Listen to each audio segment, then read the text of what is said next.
الحمد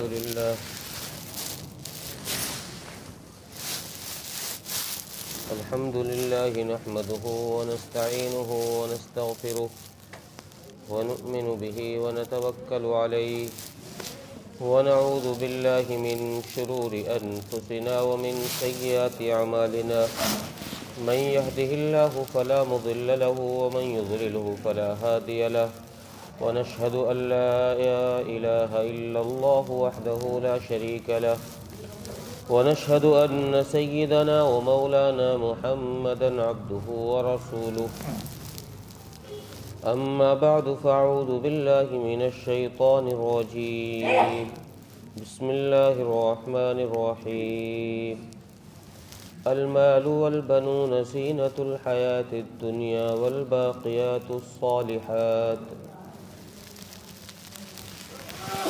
صدق الله العظيم قال النبي صلى الله عليه وسلم الدنيا مزرعة الآخرة أو كما قال عليه الصلاة والسلام۔ بھائیو، نوجوان دوستوں اور بھائیو،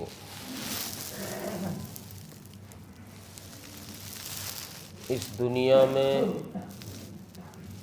اللہ تبارک و تعالیٰ کی بہت ساری نعمتیں ہم کو ملی ہیں جن کو ہم استعمال کر رہے ہیں۔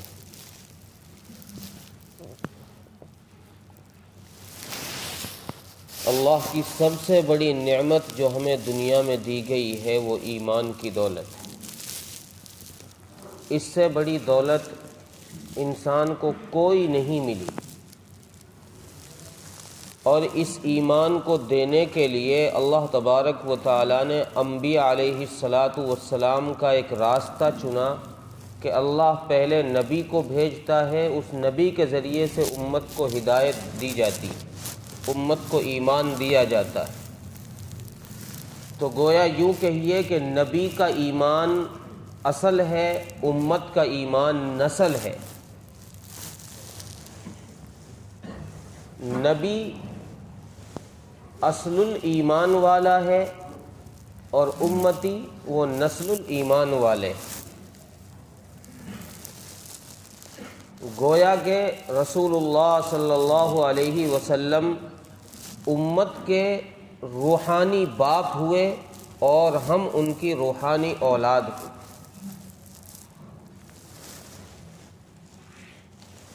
اللہ تبارک و تعالی نے انبیاء علیہ السلام کے ذریعے سے جیسے ایمان دیا ہے، ویسے ہی اللہ تبارک و تعالی نے دنیا میں زندگی گزارنے کے راستے بھی انبیاء علیہ السلام کی زبانی امت تک پہنچائے، اور انسانوں کو یہ سبق سکھایا ہے کہ تمہیں دنیا میں اس راستے سے چلنا ہے، یہاں رکنا ہے، یہاں چلنا ہے، یہاں سے کھانا ہے، یہاں سے کمانا ہے۔ یہ راستے اللہ تبارک و تعالیٰ نے انبیاء علیہ السلام کے ذریعے سے ہر امت کو بتلائے، ہر امت کو۔ اس لیے اللہ تبارک و تعالیٰ نے قرآن کریم میں یہ اعلان فرمایا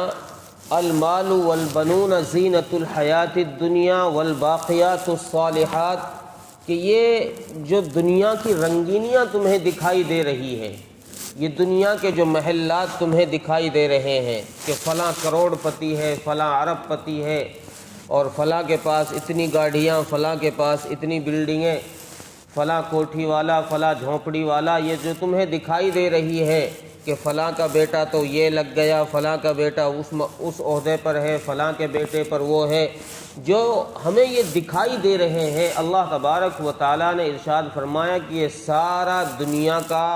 ایک سنگار ہے، دنیا کی زیب و زینت ہے، دنیا کا ایسا ایک نقشہ ہے کہ جیسے دلہن پر سنگار چڑھایا جاتا ہے،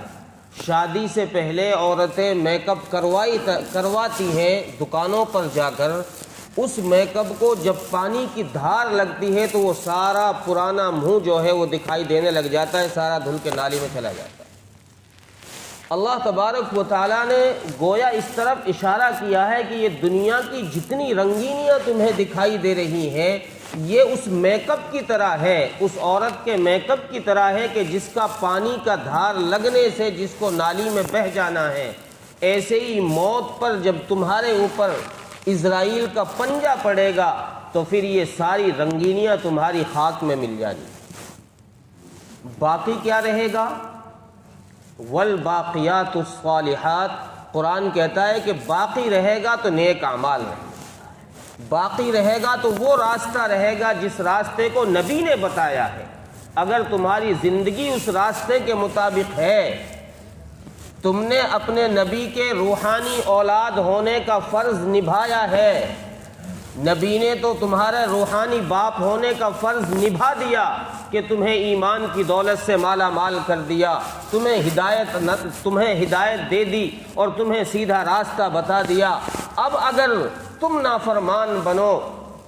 تم نافرمان اولاد بنو اور تم نبی کا کہنا نہ مانو، نبی کے بتائے ہوئے راستے کو چھوڑ کر تم غلط راستے کی طرف چلو، تو پھر تمہاری مرضی ہے، تم نافرمان کہلاؤ، تم باغی کہلاؤ گے، تم باپ کے نافرمان کہلاؤ گے۔ فرما بردار اولاد وہی کہلاتی ہے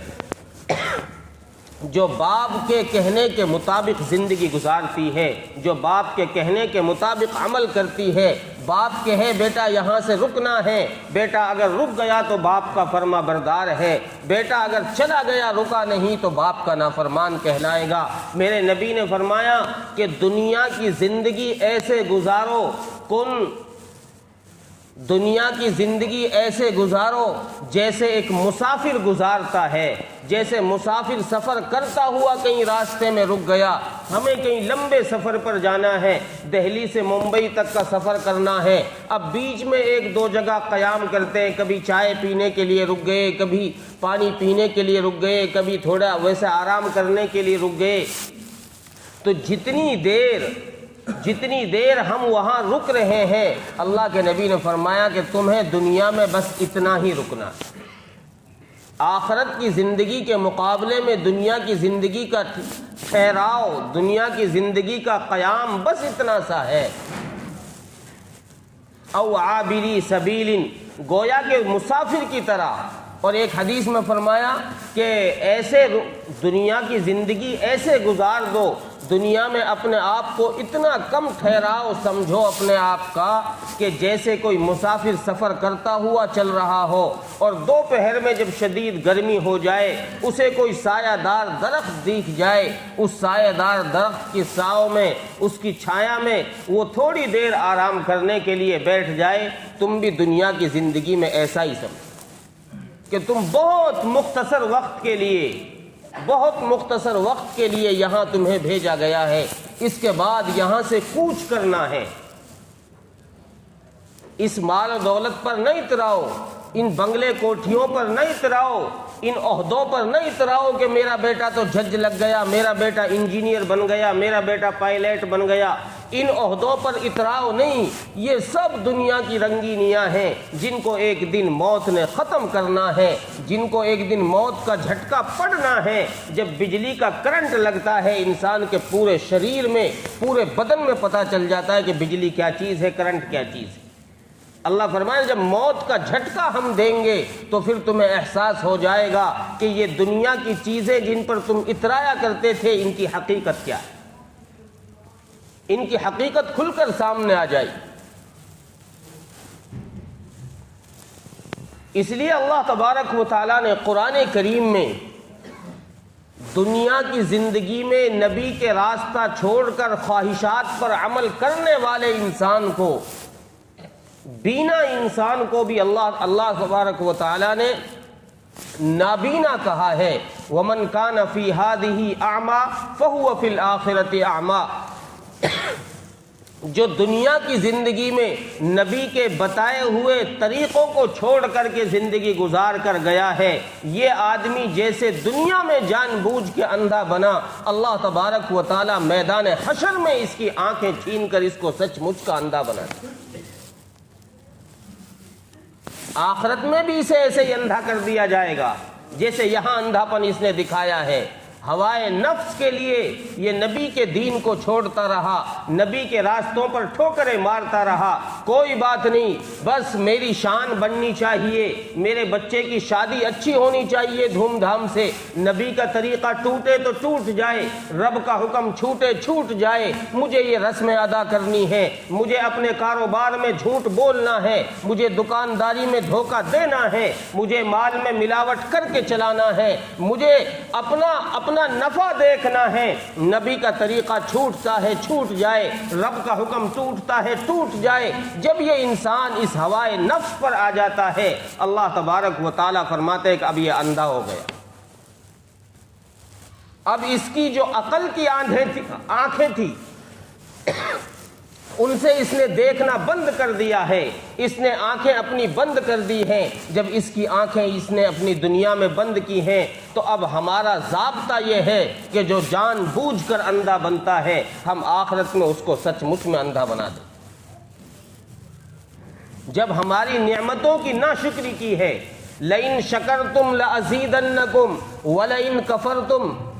جب نعمتوں کی قدر کی جاتی ہے اللہ فرماتے ہیں ہم زیادہ دیتے ہیں، جب نعمتوں کی ناشکری کی جاتی ہے پھر ہم چھین لیتے ہیں۔ اللہ کا ضابطہ ہے،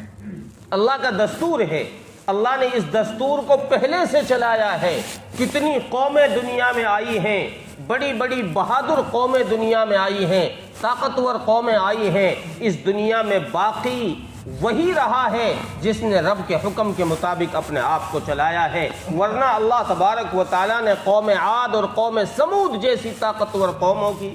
طاقتوں کو اللہ نے مٹی میں ملا کے رکھ دیا۔ کانہم اعجاز نخل خاویہ فہل تری لہم من باقیہ، اللہ نے کیا نقشہ کھینچا ہے قوم عاد کا، قوم سمود کا، کہ یہ اپنے گھمنڈ پہ اتراتے تھے کہ ہم تو پاورفل ہیں، ہمارے پاس اتنی طاقت ہے، پہاڑ توڑ دیتے ہیں، ہم چٹانیں اکھاڑ دیتے ہیں ہاتھ سے، ہمارے سامنے کوئی ٹک نہیں پاتا، ہم جس کو چاہے مار دیتے ہیں، جس کو چاہے چھوڑ دیتے ہیں، ہم تو بڑے پاورفل آدمی ہیں، ہمیں ہمیشہ رہنا ہے۔ اپنی طاقت پر جب ناز ہوا اللہ نے ایسا نقشہ کھینچا کہ سب کو صفائے ہستی سے مٹا دیا، ہوا کا ایسا جھونکا چلایا۔ قرآن کریم فرماتا ہے سخرها علیہم 7 لیال و 8 ایام، 7 راتیں اور 8 دن ایسی ہوا چلی، ایسی ہوا چلی یہ جو کہ اپنی طاقت پر اترانے والے لوگ تھے، جن کو اپنی طاقت پر گھمنڈ تھا اور غرور تھا، جو نبی سے یہ کہتے تھے کہ کون اللہ، ہم نہیں مانتے کسی کو، ہم سے پاورفل کون ہے، ہم اپنے ہاتھوں سے پہاڑ توڑ دیتے ہیں، چٹانیں اکھاڑ کر پھینک دیتے ہیں، ہم سے پاورفل کون آ گیا، ہم نہیں مانتے کسی کو۔ اللہ نے فرمایا اچھا تم سے پاورفل کوئی نہیں نظر آتا تمہیں؟ اللہ تبارک و تعالیٰ نے ہوا کے فرشتے کو حکم دیا چلاؤ ہوا، کھولو دروازہ آسمان کا۔ فرشتے نے کہا اللہ کتنا دروازہ کھولوں؟ فرشتے نے کہا کہ اللہ کیا بیل کے ناک کے سوراخ کے برابر دروازہ کھولوں؟ اللہ نے فرمایا نہیں، اگر تو نے اتنا دروازہ کھول دیا تو یہ ہوا بے قابو ہو جائے گی اور ساری دنیا کو تباہ کر دے گی۔ مجھے ساری دنیا تباہ نہیں کرنی، صرف اس قوم کو سبق سکھانا ہے۔ روایات میں ہے فرشتے نے کہا کہ اللہ پھر کتنا کروں؟ ارشاد ہوا کہ اتنا کھول دو جتنا انگوٹھی کا سوراخ۔ ایک روایت میں ہے کہ اتنا سوراخ کرو جتنا انگوٹھی کے اوپر نگینہ رکھنے کے لیے سوراخ بنایا جاتا ہے، ہول بنایا جاتا ہے، یا پھر انگوٹھی کے نیچے کے سوراخ میں جس کو انگلی میں پہنا جاتا ہے، اتنا سوراخ کیا گیا۔ اور حضرت علی کی روایت ہے اتنا سوراخ کرنے کے بعد جب وہ ہوا آسمان سے پریشر پڑا ہے، وہ زمین کی طرف آئی ہے، حضرت علی فرماتے ہیں کہ یہ ہوا اتنے سوراخ میں سے نکلنے کے بعد اب اس فرشتے کا، جو فرشتہ اس ہوا پر مامور تھا، جو اس کو کنٹرول سے چلایا کرتا تھا روزانہ، وہ فرشتہ اپنے ہاتھ کھڑے کر گیا کہ اللہ اب میرے بس کی بات نہیں ہے، میرے کنٹرول میں نہیں ہے۔ اللہ فرماتے ہیں ایک طرف ہٹ جا، تیرے کنٹرول میں نہیں ہے۔ حضرت علی کی روایت ہے اللہ تبارک و تعالیٰ نے خود اپنے ضابطے میں لے کر، اپنے دست قدرت میں لے کے اس ہوا کو چلایا، اور پھر اس قوم کا یہ حشر کیا کہ یہ جو اپنی طاقت پر اترانے والے لوگ، جو بڑے بڑے لمبے قد کے لوگ جو تھے،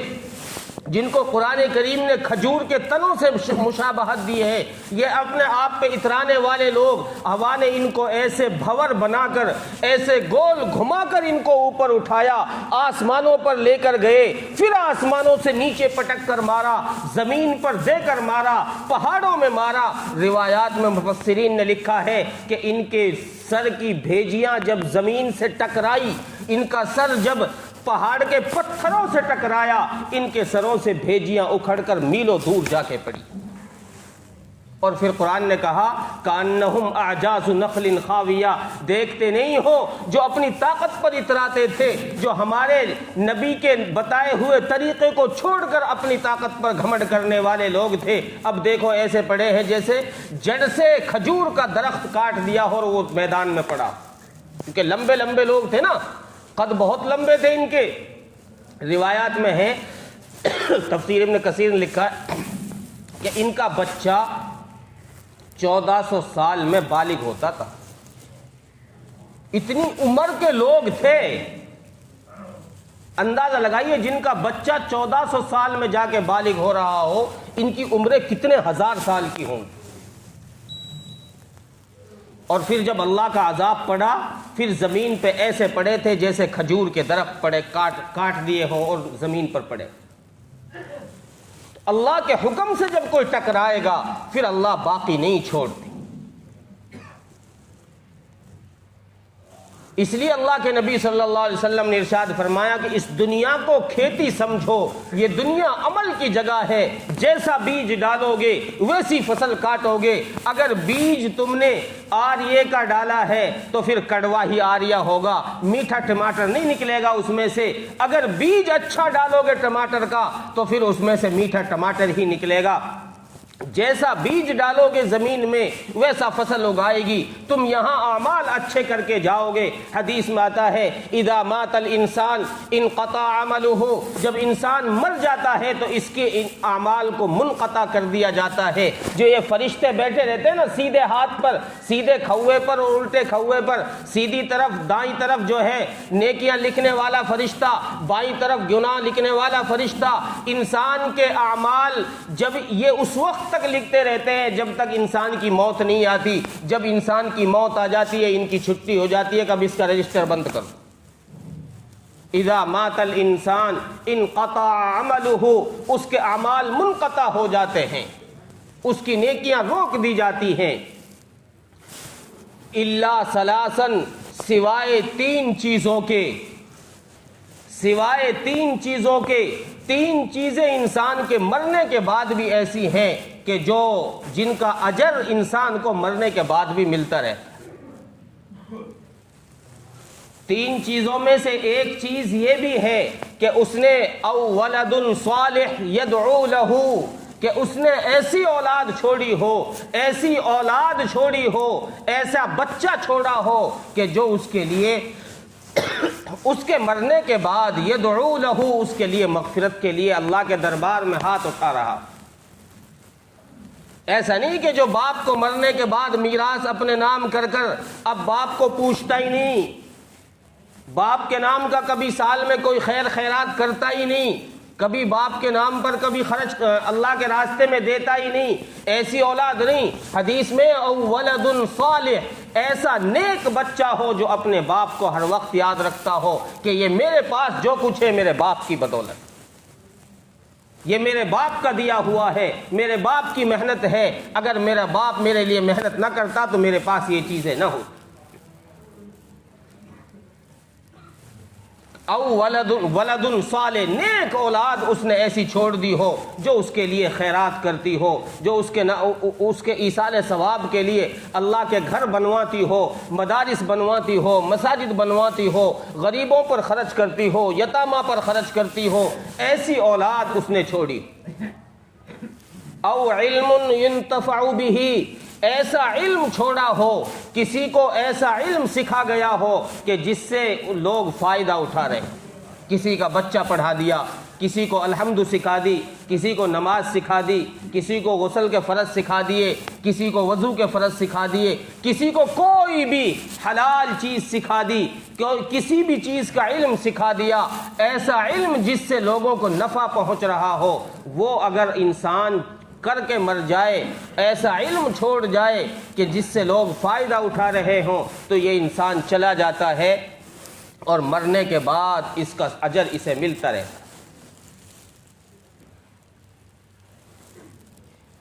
اور اسی طریقے سے ایسا صدقہ کر کے جائے جو جاریہ ہو،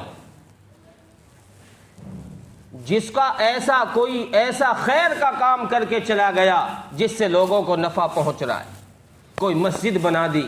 کوئی مدرسے کا کمرہ بنا دیا، کہیں پینے کا پانی کا نل لگا دیا، کہیں مسافر خانہ بنا دیا، یا کہیں اور ایسے بہت سارے مواقع خیر کے ہیں جہاں خرچ کرنے سے لوگوں کو نفع ہوتا ہے، ایسی جگہ اس نے خرچ کر دیا، تو پھر یہ چیزیں جو ہے اس کے مرنے کے بعد بھی، یہ جب چلا جائے گا اس کے اعمال منقطع ہو جائیں گے، تو ان چیزوں کا اجر اللہ تبارک و تعالیٰ اس کی قبر میں اسے پہنچاتے ہیں۔ پھر پتہ چلے گا کہ جو میں نے مسجد میں دیا تھا 10 کا نوٹ، اس 10 کے نوٹ پر مجھے کیا اجر مل رہا ہے، اور جو میں نے 100 کا نوٹ باہر دکان پہ جا کے اڑا دیا تھا، اس 100 کے نوٹ کا مجھے کیا نفع ہوا۔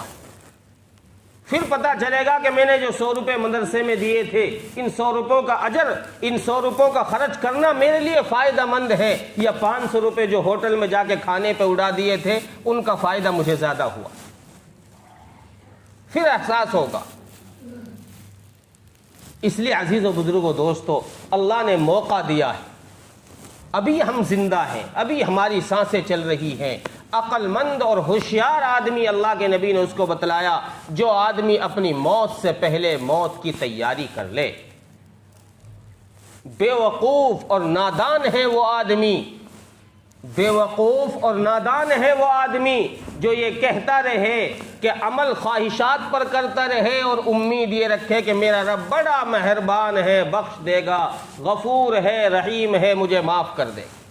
اللہ کے نبی نے فرمایا یہ آدمی بہت بڑا بے وقوف ہے،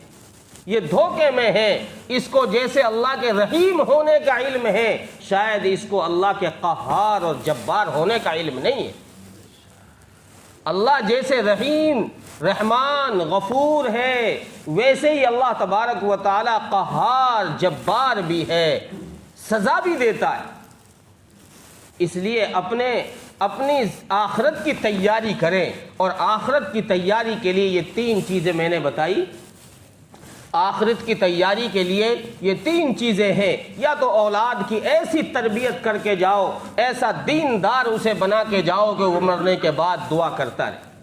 یا لوگوں کو ایسا علم سکھا کے جاؤ کہ لوگ تجھے یاد کرتے رہے کہ فلاں نے مجھے یہ صورت یاد کرائی تھی، فلاں نے مجھے یہ چیز بتائی تھی، لوگوں کو اس کے علم سے نفع پہنچتا رہے۔ یا اسی طریقے سے ایسا صدقہ کر کے جاؤ کہ کسی مدرسے میں لگا دو کہ جہاں بچے، چھوٹے چھوٹے معصوم بچے، وہاں قرآن پڑھتے رہے اور تیری روح کو ثواب ملتا ہے۔